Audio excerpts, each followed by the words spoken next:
Assalamu alaikum warahmatullahi wabarakatuh. Welcome to all of you in my YouTube channel English in Pashto with Nurani. ښه راغلاست دوستانو دې درس کې به موږ زده کوو چې موږ به چا سره په ټلیفون باندې په انګلیش کې څنګه خبرې کوو، په کومو الفاظو به پوښتنه کوو، په کومو الفاظو به بل ته جواب ورکوو. او د دې نه اهم خبره که موږ ته په انګلیش کې یو مشکل راشي نو موږ له خپل ملګري څخه څنګه پوښتلی شو او څنګه خپله مسله په انګلیش کې حل کولی شو. راځئ په دې درس کې زده کړئ.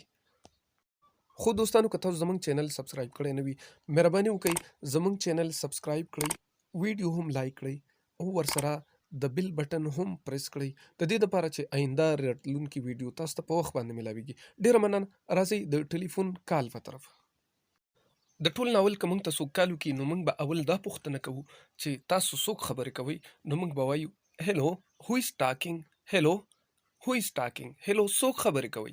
یا دا به وایو چې هلو who is calling، هلو څوک کال کوئ، څوک ټلیفون کوئ. که موږ نه څوک پوښتنه وکړي چې تاسو څوک خبرې کوئ نو موږ به ورته وایو خپل نوم به والو. مثال زه وایم زه علي یم، I am علي، زه علي یم. یا زه اسد یم، I am اسد، زه اسد یم. یا زه عمر یم، I am عمر، زه عمر یم. اوس راځئ د دې مکالمې په طرف. How are you علي؟ ته څنګه یې علي؟ How are you علي؟ علي څنګه یې؟ Fine thanks، ښه یم مننه. What about you؟ ستا څه حال دی؟ Fine thanks، ښه یم مننه. What about you؟ ستا څه حال دی؟ I'm also fine، زه هم ښه یم. I'm also fine، زه هم ښه یم. Are you free؟ I want to share an idea with you. Are you free؟ آیا ته فارغ یې؟ I want to share، زه غواړم چې شریکه کړم an idea، یو نظر with you، تا سره. یعنی زه غواړم چې تا سره یو نظر، یو رایه شریک یم. What about، د څه متعلق؟ What about، د څه متعلق؟ About English learning، can you help me؟ About English learning، د انګلیش زده کولو باره کې. Can you help me؟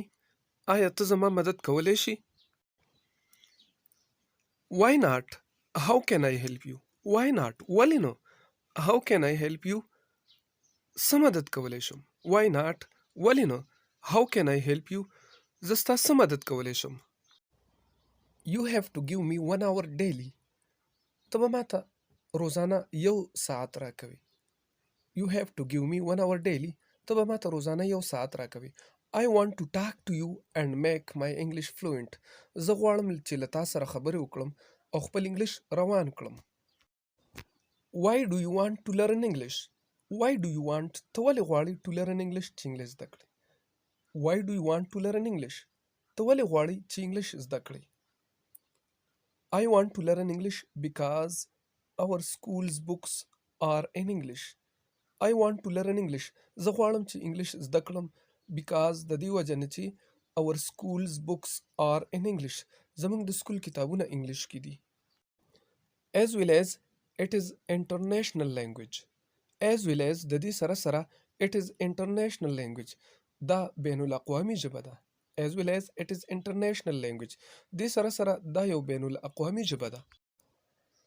Okay، this is good idea but should I not suggest you better way for English learning؟ Okay، سمه ده. This is good idea، دا ښه نظر دی. But should I not suggest you، لیکن زه تا ته تجویز نه کوم better way، ښه لاره for English learning، د انګلیش زده کړې دپاره. یعنې سمه ده، دا خو ښه خیال دی خو زه تا ته د انګلیش زده کړې دپاره بل ښه تجویز در نه کړم. must please، ضرور مهرباني وکړه. must please، ضرور مهرباني وکړه. You have to subscribe this channel English in Pashto with Nurani. You have to subscribe this channel، تاله پکار دي چې دا چینل سبسکرایب کړي English in Pashto with Nurani، یعنی انګلیش په پښتو کې له نورانی سره. What can I learn here؟ What can I learn، زه څه زده کولی شم here، دلته. یعنی دلته دې چینل کې زه څه زده کولی شم. Here you can learn to talk about your daily life. Here you can learn، دلته زده کولی شي to talk، چې خبرې وکړي about your daily life، د خپل روزمره ژوند په اړه. یعنی دلته ته کولی شي چې د خپل روزمره ژوند په اړه په انګلیش کې خبرې زده کړئ. Thank you so much for your kind suggestion. I subscribe the channel now and share with my friends. Thank you so much. ډیره مننه for your kind suggestion.